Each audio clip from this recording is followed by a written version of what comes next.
君に言いました、残りの寿命を買わせてよ。50年後50億で買おう、人生をやり直したいと。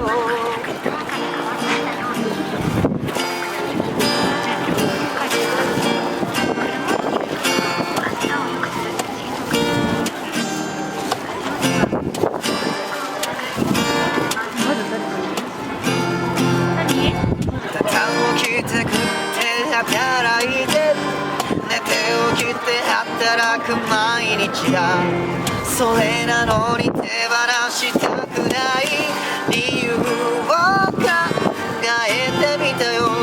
体も痛くなるだろうし、友達もいなくなるんだろうな。恋愛もできなくなるような、その値段じゃ売れないな。僕が生きてるこの時間は50億以上の価値があるでしょう。生きてるだけで丸儲け、これ以上何が欲しいというの。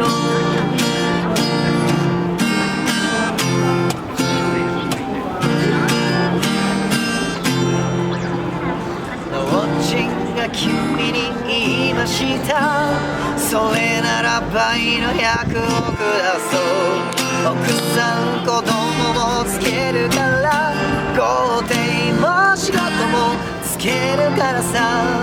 50年が100億ならば年収2億の大富豪だ。でも好きな人は自分でさ見つけたいからいらないよ。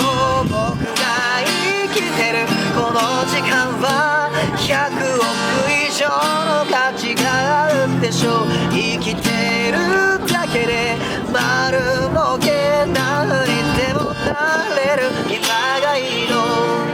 どんな夢を描いてもいい、どんな恋をしたっていい、無限大の可能性は誰にも譲れない。